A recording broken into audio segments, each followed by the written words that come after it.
अस्सलाम वालेकुम। अस्सलाम नमस्ते सत श्री अकाल। उम्मीद करता हूँ फिट होंगे, बेहतरीन होंगे, अपनी लाइफ अच्छे से एंजॉय करेंगे। हम तीनों की तरह आज एक और हंस वीडियो और क्यों उसका रहे हो? टाइटल हँस रहा हूँ कि समीर भाई कुछ देर पहले टाइटल कुछ और पढ़ रहे थे और हम जानबूझ के कह रहे थे हाँ हाँ वही है, इसलिए हँस रहा हूँ। वीडियो का टाइटल है धुरंधर मूवी के बारे में है जी, फेक क्रिटिक्स और एक्सपोज रणवीर सिंह, अक्षय खन्ना, आदित्य दार और आरजे रौनक की वीडियो है जी। ओरिजिनल वीडियो का लिंक डिस्क्रिप्शन में मौजूद होगा। लाजमी इनको भी सपोर्ट करें, हमें भी सपोर्ट करें। मेरा नाम अफजल है, मेरे साथ है। वो ये वाले कह रहा था सैयारा को शियारा शियारा शियारा शियारा पंजाबी का लफ्ज है तो होशियार जिसे वो चीज जो है वो, क्योंकि अब लोग आपने टाइटल का बोला ना, तो टाइटल में ये लफ्ज नहीं है। फरहान जी, मेरा नाम है मलिक सिकलानी इकबाल, मेरे साथ हैं जी Rana Mohammad Ali. Mohammad Sameer Khokhar. So guys let's start. अच्छा दोस्तों, सैयारा और धुरंधर में क्या डिफरेंस है? सैयारा देख के जनता रो रही थी और धुरंधर देख के क्रिटिक्स। दोस्तों, धुरंधर को लेकर जिस तरह से मीडिया का एक सेक्शन बवाल मचा रहा है, उसने कई सारे सवाल खड़े किए। इस वीडियो में हम उन्हीं सवालों के बारे में बात करेंगे और ये जानने की भी कोशिश करेंगे कि आखिर धुरंधर जैसी फिल्मों से क्रिटिक्स का एक खास सेक्शन क्यों ट्रिगर हो जाता है। लेकिन उससे पहले अगर आप चैनल पर नए हैं तो सब्सक्राइब करना और वीडियो पसंद आए तो इसे अपने दोस्तों से भी जरूर शेयर करना। सबसे पहले बात करते हैं फिल्म के क्रिटिक्स की, जिनके लॉजिक दुनिया से ऊपर है। अब देखिए, सिनेमा सब्जेक्टिव होता है, किसी को कोई फिल्म अच्छी लगती, किसी को नहीं, लेकिन दोनों ही केसेस में उस फिल्म को रिव्यू करने वाले अपने अपने लॉजिक देते हैं। धुरंधर के केस में जो लॉजिक दिए जा रहे हैं उनमें लॉजिक कम और कई लोगों की चिढ़ ज्यादा लग रही है। देश के अंदर जासूसी पर बनी फिल्मों को जिस तरह से देखा जाता है, धुरंधर उसमें एक नयापन लाता है। बस यही नयापन कुछ खास सो कॉल्ड क्रिटिक्स को समझ नहीं आ रहा है। धुरंधर को क्रिटिसाइज करने में सबसे बड़ा टर्म जिसको इस्तेमाल किया जा रहा है वो है मैस्कुलिनिटी और हाइपर नेशनलिज्म। अब सबसे पहले तो ये दोनों ही टर्म्स इस फिल्म की थीम के साथ फिट बैठते हैं। आप एक जासूस से क्या चाहते हो? वो पड़ोसी मुल्क में जाए, अपनी पहचान, अपने फ्यूचर, अपने देश को छोड़कर वो उन खतरों के बीच में रहे जहां पर उसे अपना मिशन भी पूरा करना है और अपना कवर भी एक्सपोज नहीं होने देना है, जहां उसे पता भी नहीं कि वो वापस जिंदा अपने देश वापस आ पाएगा या नहीं, जहां उसे ये भी नहीं पता कि उसे कब अपने देश वापस बुलाया जाएगा, जहां उसे ये साफ पता है कि अगर वो पकड़ा गया तो मौत को भी डरा देने वाली मौत की सजा उसे मिलेगी। माफ कीजिएगा, ये सारे काम उसकी मैस्कुलिनिटी ही करती है। जब वो अपने चारों तरफ पाकिस्तानी एजेंसी के टॉर्चर को देखता है तो उसकी सिर्फ मैस्कुलिनिटी ही उसको उस धरती पर जिंदा रखती है, उसका सर्वाइवल हो पाता है। जब भी वो अगले दिन सुबह सोकर उठता है तो सिर्फ नेशनलिज्म ही वो पार्ट है जो उसको जिंदा रखती है। उसके अंदर देशभक्ति की यही भावना उसे उन खतरों के बीच मिशन पूरा करने का मोटिवेशन देती है। यानी मैस्कुलिनिटी और नेशनलिज्म यहाँ पर ऑड कैसे हो गया, बताइए? बात तो सही है। ऐसे में धुरंधर ने जिस परफेक्शन के साथ इन दोनों चीजों को दिखाया है वो कमेंडेबल है। इन सो कॉल्ड क्रिटिक्स ने उन सबसे बड़े पॉइंट को इग्नोर किया जो इस पूरी फिल्म का मोटिव था। जिन बातों को लेकर इस फिल्म का क्रिटिसिज्म किया जा रहा है, दरअसल वही पॉइंट्स हैं जिनकी वजह से आदित्य धर ने इस फिल्म का नैरेटिव सेट किया है। इन क्रिटिक्स की जनरल बायसनेस यहाँ साफ दिखती है। वो किसी फिल्म का रिव्यू इसलिए नहीं कर रहे हैं क्योंकि वो फिल्म उन्हें अच्छी नहीं लगी, वो उसको क्रिटिसाइज इसलिए कर रहे हैं क्योंकि ये फिल्म उस घिसी पिटी स्पाई मूवी टेम्पलेट से एकदम अलग है जो इन सो कॉल्ड क्रिटिक्स को पसंद नहीं है। अगला पॉइंट ये है दोस्तों कि हर चीज में जेंडर को कंपेयर करने लगते हैं। जी हाँ, जवान और पठान में लीड एक्टर के ऑरा फार्मिंग को गले तक नीचे उतार लेने वाले इन्हीं क्रिटिक्स को जब रणवीर का कैरेक्टर स्ट्रगल करता हुआ दिखता है तो उनको पसंद नहीं आता।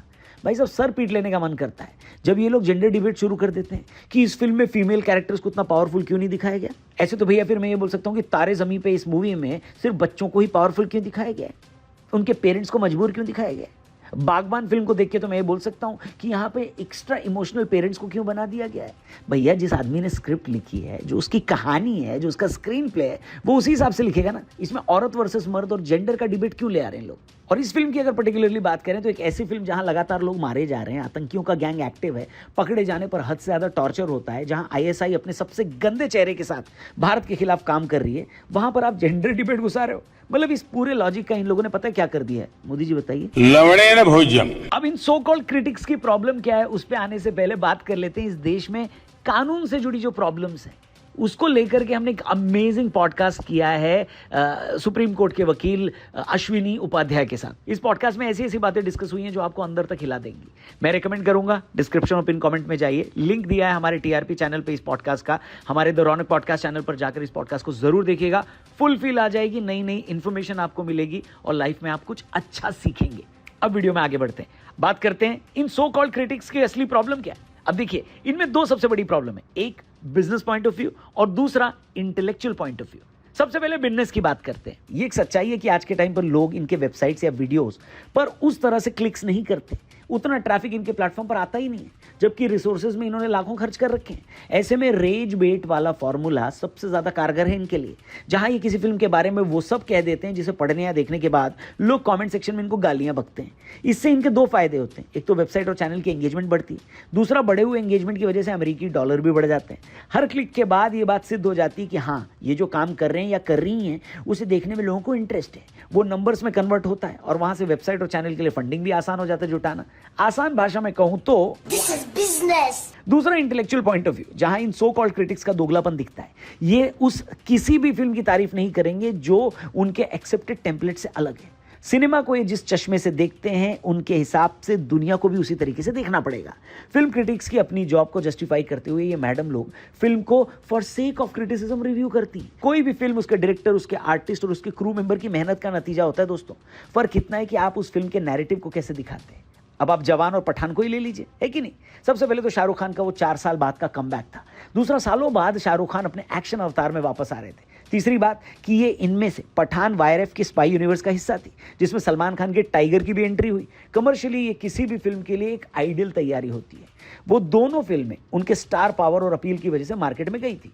वहां पर इन क्रिटिक मैडम लोगों के मुंह से एक बार भी ये नहीं निकला कि कैसे शाहरुख खान का कैरेक्टर सबको फेल कर दे रहा है और बाकी कैरेक्टर्स को उतना स्क्रीन टाइम नहीं मिला। यहाँ सिर्फ शाहरुख दिखाया जा रहा है, शाहरुख की मैस्कुलिनिटी एंड ऑल, इसके बारे में तो इन लोगों ने नहीं बोला। क्यों मैडम, बोलो बोलो, टेल। उन्हें यह भी समझ में नहीं आया कि स्क्रिप्ट इतनी बेसिक थी।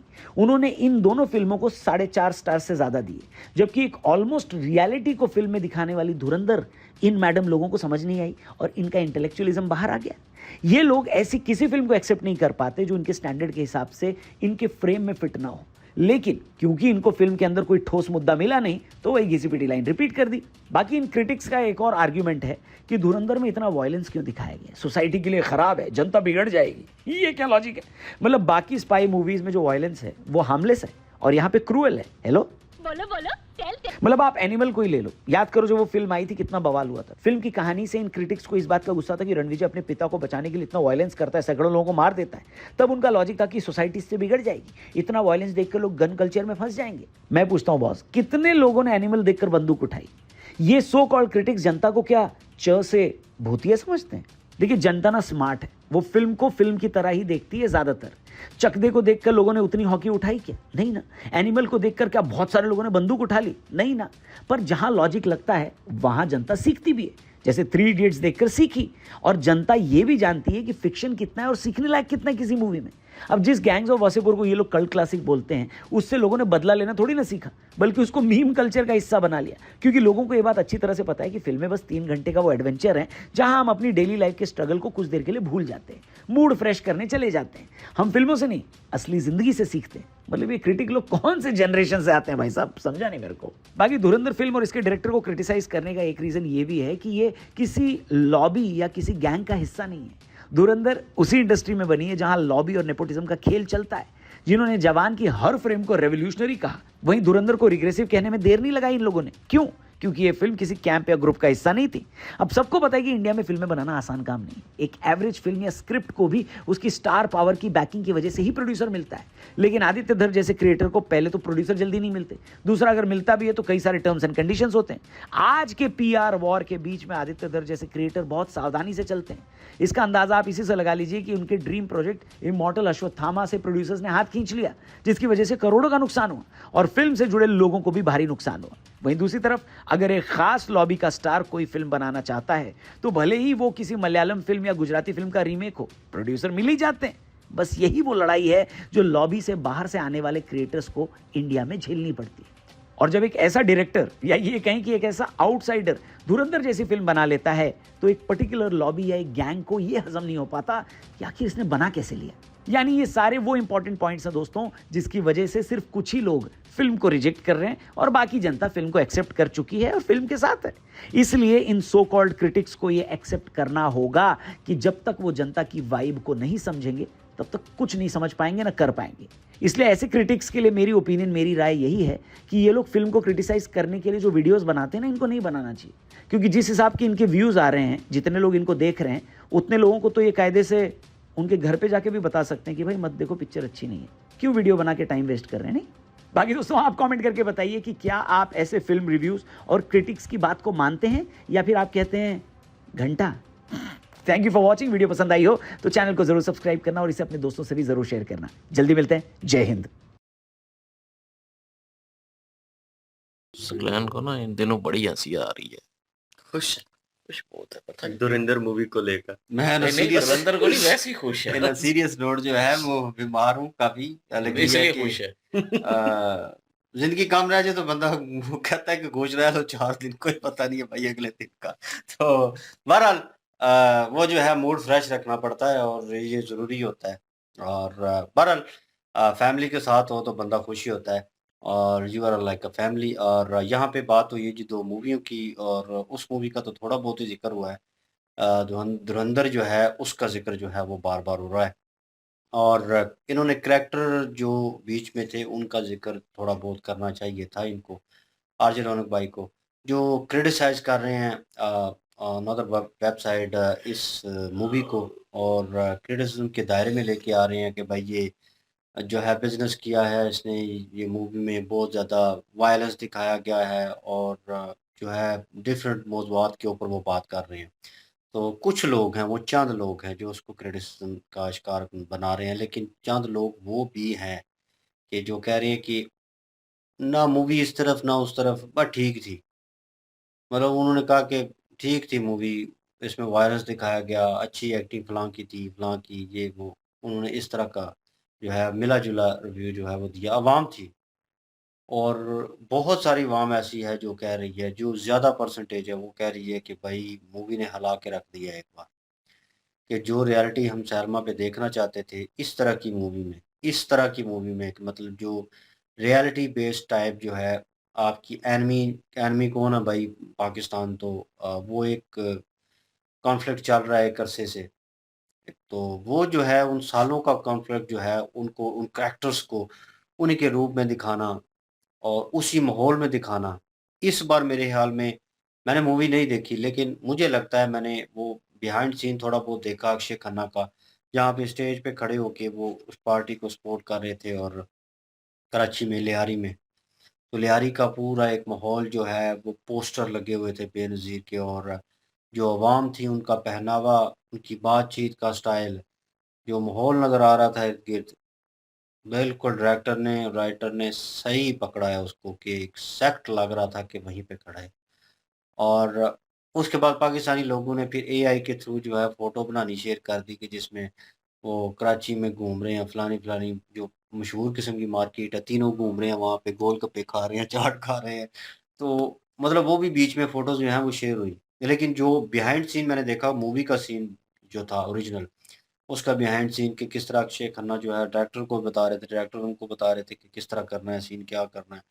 तो इस बार मेरे ख़्याल में उन्होंने, मेरा कहने का मकसद है कि पूरा माहौल जो है ना, कि पाकिस्तान में लियारी में क्या उस वक़्त माहौल था, लोगों का रहन-सहन क्या था, किस तरह की प्रॉपर जो है पाकिस्तानी वो वैसे वाली भाषा और वो चीज़ जो है वो नहीं नज़र आई। वो हम्म। ओरिजिनल चीज़ जो है वो दिखाने की कोशिश की। मैं देख रहा हूँ, वेब सीरीज़ देख रहा हूँ नेटफ्लिक्स के ऊपर तो स्ट्रेंजर थिंग्स, उसमें 70 का जो एरा है ना उसको दिखाया गया है कि 70 एरा में टेलीफ़ोन किस तरह के थे, गाड़ियाँ किस तरह की थी, लोगों का पहनावा, उनके फ़ैशन।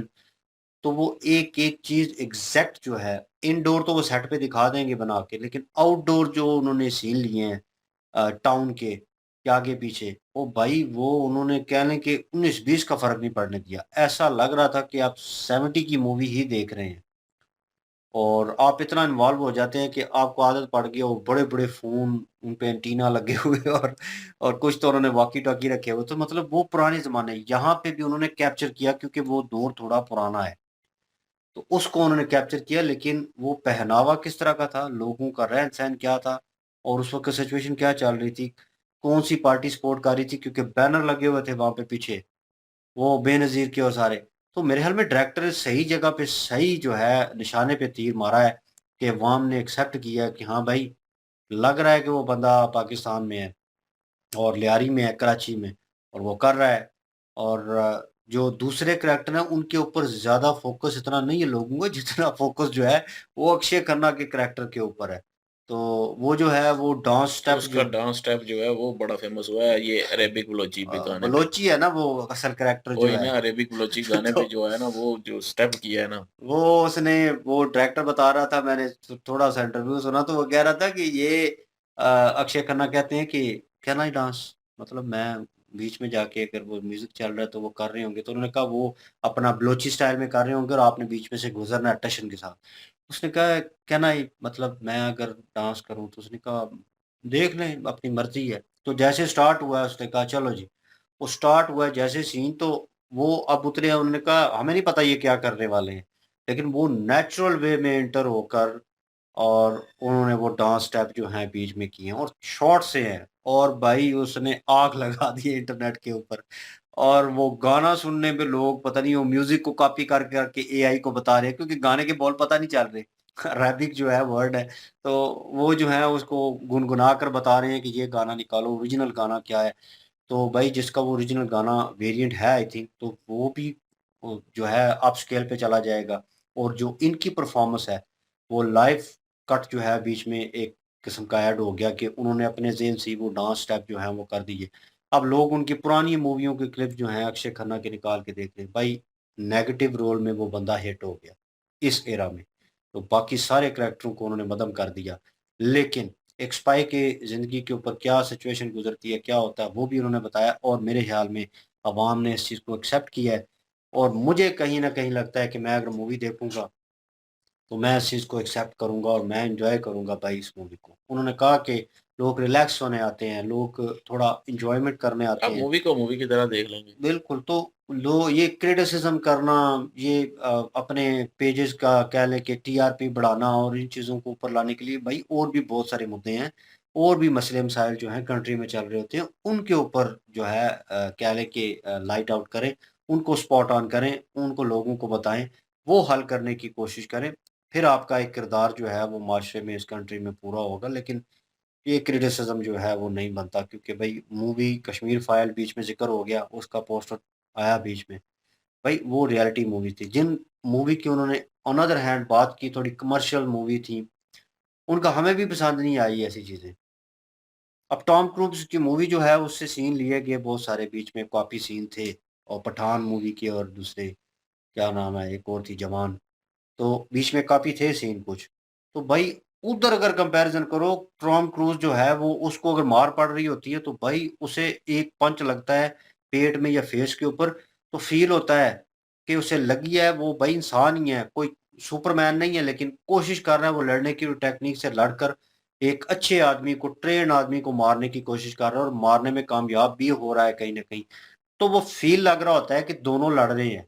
यहाँ पे साफ पता होता है पहले ही एग्रेशन में कि हीरो है और शाहरुख खान, और उसने स्टाइल से सिर्फ बालों को झटक के एक स्टाइल मार के उसने एक पंच में जनाब उसका खात्मा कर देना है, या मार खा खा के उसने एक गोली मारनी है और उसको मार देना है। और यहाँ पे ये सिचुएशन चल रही थी, और ऊपर से वीएफएक्स इतने गंदे कि वाकई मैंने मूवी का जो है रिव्यू किया था वहाँ बीच में, एक जो है वीडियो की थी उसके ऊपर मैंने बोला भी था कि यार इतनी बड़ी मूवी, इतने बड़े स्टार, और मतलब इतना जो है लोअर लेवल का ग्राफ़िक्स जो है वो वीएफएक्स जो है वो यूज़ किया गया, कि मतलब ऑन स्क्रीन इतना बुरा लग रहा था, ऐसा लग रहा था नकली ट्रेन जो है प्लास्टिक की वो गिर रही है नीचे। वांटेड मूवी है उनकी हॉलीवुड की, उसमें सीन है ट्रेन गिर रही होती है और जब ग्लास टूट रहा होता है, तो बिल्कुल उसने नीचे खाई में गिरना होता है, तो वो सीन देख के बंदा एक बार घबरा जाता है कि यार इन रियलिटी अपने आप को फ़ील करता है कि उस ग्लास के ऊपर और ग्लास में दरारें पड़ रही हैं। तो वो टूटेगा तो बंदा खुद भी नीचे जाएगा, और फ़ील हो रहा था कि वाक़ई मैं इस सिचुएशन में हूँ। वो होता है वीएफएक्स की फ़ील करवाना ऑडियंस को। यहाँ पे मेरे ख़्याल में डायरेक्टर कामयाब हो गया कि अवाम को वो फ़ील करवाने में, जो और कोई डायरेक्टर उरी मूवी और ये जो मूवीज़ थी इनमें फ़ील नहीं करवा सका। वो फ़ीलिंग नहीं ला सका, और अवाम को ये फ़ीलिंग आई कि ये करैक्टर तो ज़िंदा हैं और ये करैक्टर तो वो थे। इन्होंने क्या-क्या कारनामे किए और क्या-क्या हमारे खिलाफ जो है वो साज़िशें की, जो इनकी कामयाब भी हुई, ये भी दिखाया गया बीच में। और किस तरह टॉर्चर किया गया स्पाई जो जितने भी पकड़े गए और उनके साथ क्या हुआ। किस तरह हमारे स्पाई ने जाके वहाँ पे काम किया और उसे क्या झेलना पड़ा। ये सारी सिचुएशन जो है, जैसे वो एक हमने वीडियो तन्ने की मेरे ख़्याल में वीडियो की थी दूसरे टीका की, एके टीका की। ठीक है, ठीक है। तो एकेटी के उनकी वीडियो की, तो वो उनमें बताया कि वो एक सीन था जहाँ पे, मूवी हमने नहीं देखी हुई, हम सिर्फ जो है वीडियो के थ्रू जो देखा है वो बता रहे हैं। तो उसमें वो मांस जो है वो खाते हैं, तो उन्हें खाना पड़ता है। वो स्पाई होते हैं, अब उन्होंने बताना है कि मैं एक मुस्लिम हूँ, तो मुस्लिम जो है वो खाते हैं और बीफ खा रहे होते हैं और तो रो रहे होते हैं रो साथ रहे में। होते हैं। तो वो सीन जो है वो बड़ा, लोगों ने उस चीज़ को बड़ा एप्रिशिएट किया कि डायरेक्टर ने ये तक दिखा दिया है, डायरेक्टर ने ये तक दिखा दिया है ऑन स्क्रीन। तो भाई दाद देनी बढ़ती बनती है, क्योंकि भाई पीछे जो डायरेक्टर, जो उसके फंडर हैं, वो कह रहे हैं कि भाई हम हाथ पीछे कर रहे हैं, हम आपकी मूवी नहीं करेंगे, उसको सपोर्ट नहीं कर रहे। लेकिन वो बंदा जो है फिर भी क्या लें कि अपने बलबूते के ऊपर उसने वो चीज़ जो है वो क्रिएट की, और एक लेजेंडरी चीज़ जो है वो क्रिएट हो गई। अब जो है एक और प्रोजेक्ट उनका, अश्वत्थामा का प्रोजेक्ट जो है मेरे हाल में वो कर रहे हैं, उनमें भी वो काफ़ी लोग जो है वो बैकफुट ले लिया उन्होंने। मुझे समझ नहीं आती ये कम्युनिटी जो है, फिर कहते हैं नेपोटिज़्म शुरू हो गया है बॉलीवुड में और ये कुछ कर नहीं रहे। आधे से ज़्यादा लोग क्रिटिसाइज़ करते हैं इस चीज़ को, मूवी आती है तो। भाई सैयारा मूवी अच्छी थी, मैंने उस वक़्त भी कहा था, इसका कंपैरिज़न किसी और मूवी के साथ किया गया था मेरे ख्याल में, या किसी चीज़ के साथ कि जेन ज़ी को ये गलत रास्ते पे लगा रहे हैं कोई। मैंने कहा था कि भाई इन रियलिटी लोगों के रिलेशन हैं, रिलेशन टूटे हैं, उनको वो तकलीफ़ थी और है और रहेगी कुछ लोगों में, और वो उनको ऑन स्क्रीन दिखाया गया। उन्होंने लगा कि हमारी ज़िंदगी वो सामने पर्दे पे चली है, और उसको देखकर वो भाई इमोशनल भी ना हो। कुछ लोगों ने शर्टें फाड़ दी वहाँ पे, पता नहीं क्या-क्या रोने लगे। वो फीलिंग थी। मैंने कहा था वो मूवी हिट है, और वो उस मूवी को मैंने देखा और मुझे लगा कि यार फ़ील हुआ कि आपकी कहानी जो है ऑन स्क्रीन दिखाई जा रही है। वो सिचुएशन थी, वो मज़ा आया। वो एक डिफरेंट कैटेगरी थी, लेकिन कैटेगरी अलग थी, लेकिन अच्छी मूवी थी। अच्छी मूवी बनेगी किसी भी कैटेगरी में, उसको जो है एप्रिशिएट करना चाहिए। क्रिटिसिज़्म जो है वो और चीज़ों के लिए रखें। इनको वहाँ पे क्रिटिसिज़्म, हाँ, आपके रिलिजन के बारे में कोई ऐसी चीज़ बोली गई है, जहाँ पे आप इस चीज़ को बर्दाश्त नहीं कर सकते और आपको लगता है कि गलत है, और फिर उसको सेंसर करना, या सेंसर बोर्ड के ऊपर क्रिटिसिज़्म करना, या राइटर या डायरेक्टर के ऊपर या एक्टर के ऊपर करना, फिर बनता है। फिर लोग भी आपका साथ देंगे कि भाई ये गलत हो रहा है और उसको रुकना चाहिए। लेकिन ऐसा क्रिटिसिज़्म नहीं होना चाहिए कि भाई जो मूवी रियलिटी दिखा रही हो, हकीकत दिखा रही हो, उसको ही जो है पुश किया जाए। जी, बिल्कुल जी। और वीडियो बहुत लंबी हो जाएगी बनाते-बनाते। सही है। जी, बिल्कुल ना, से सेम अबे सी ओपिनियन पैक है। बोल। बहरहाल सेम ही है सारा। और बाकी बात कर लें तो मुझे बताना था, मैं रुक जाता यार। नहीं, ठीक है। नहीं, नहीं ठीक है, आपने जो है वो बोल दिया, हमने बोल दिया, एक ही बात है, सारे बोलने के लिए बैठे हुए हैं इधर। और वही है हमारा भी जो है वो कि क्रिटिसाइज़ नहीं करना चाहिए। पाकिस्तान में तो बनता है भाई क्रिटिसाइज़, चले मान लिया कि पाकिस्तान में हो गया क्योंकि ये पाकिस्तान में पे बनाई गई है जी, पाकिस्तानियों ने क्रिटिसाइज़ किया इसको, बनता है। लेकिन जो इंडिया में क्रिटिसाइज़ कर रहे हैं उनका नहीं बनता यार, उनको एप्रिशिएट करना चाहिए कि उनके मुल्क के हक में बनी है और उसके बाद एक अच्छी मूवी जो है वो तैयार हुई है। ठीक है, वायलेंस ज़्यादा है, मानता हूँ, लेकिन उसको उस हिसाब से जो है वो दिखाना बनता था कि सिपाही की लाइफ क्या होती है, कैसे वो झेलता है सारा कुछ और क्या-क्या होता है, किस-किस कर्ब से गुज़रता है। और एक सिपाही की लाइफ कोई आसान नहीं होती कि ज उसको पता होता है जब पकड़ा गया तो मेरे साथ भी यही सारा कुछ होगा। वो दूसरों पे टॉर्चर भी देखता है, सारा कुछ करता है, साथ रहता है, लेकिन सुबह उठता है तो फिर वही देशभक्ति जो है उसकी उसको ज़िंदा रखती है पूरा दिन। तो उसके बाद जो है वो ये सारा कुछ झेलता है। तो ये आसान नहीं होता। देखने में बहुत आसान लगेगा क्योंकि मूवी को जो मूवी की तरह लेते हैं उनको तो बहुत आसान ही लगेगा, हीरो है जी, इसको कुछ नहीं होगा। लेकिन जो रियल में बंदा वहाँ पे होता है, उस पे रोज़ क्या बीतती है, वो वही जानता है। तो वो सिपाही की लाइफ़ बहुत मुश्किल है और वो चीज़ जो है यहाँ पे दर्शाई गई है। तो सिपाही जो है वो कहीं पे भी जाएँगे तो वो ज़ाहिर है उसकी ऐसी ही लाइफ़ होगी। और ये रहमान डकैत जो है उसके बारे में ये जो अक्षय खन्ना बने हुए हैं, तो उसके रिलेटेड ही है ये मूवी। और उसके अलावा जो है इसमें एसपी चौधरी असलम भी है जो कि संजय दत्त बने हुए हैं। बिल्कुल। तो ये लियारी पे रियल जो करैक्टर हैं वो भी हैं, तो उनका सीधा-सीधा नाम जो है वो मूवी में रखा हुआ है। तो चलें, पाकिस्तान में तो इसको बैन कर दिया गया है। मैंने न्यूज़ सुनी है, पाकिस्तान में बैन कर दिया, हुँ। तो इस मूवी को। तो लेकिन जो है इंडिया में क्रिटिसाइज़ क्यों किया जा रहा है? पाकिस्तान में तो इसलिए किया जा रहा होगा ना कि जी ये नाम सही-सही, सीधे-सीधे क्यों लिए चौधरी असलम का, रहमान डकैत का और दूसरा ये मतलब ज़ाहिर है सीधी-सीधी जो है वो बिल्कुल। बोला गया है ना, पाकिस्तान का कराची के लियारी पे बनाई गई है। तो बिल्कुल। इनको कहीं न कहीं जो है क्रिटिसाइज़ जो है पाकिस्तान का बनता भी है, चले बना लें। लेकिन इंडिया में बैठे या किसी और मुल्क में बैठे क्रिटिसाइज़ करना, ये कोई मतलब जवाज़ नहीं बनता कोई किसी किस्म का।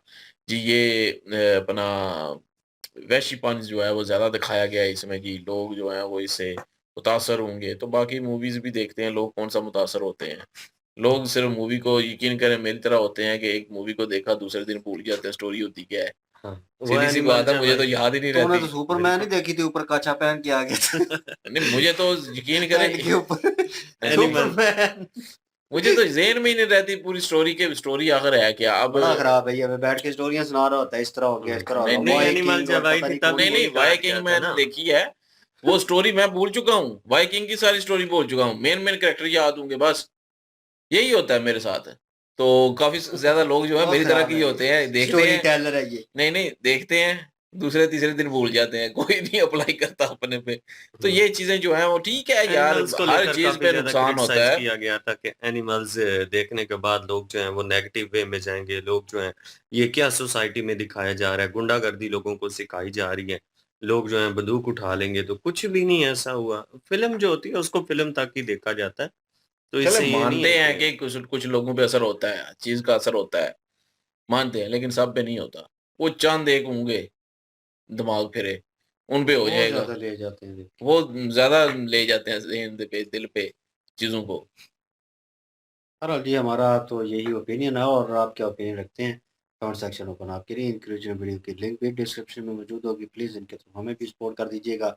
इंशाल्लाह मिलते हैं नेक्स्ट वीडियो में, अपना ख्याल रखिएगा, दुआ में याद रखिएगा, तब तक के लिए अल्लाह अल्लाह हाफ़िज़, हाफ़िज़, पीस। पीस।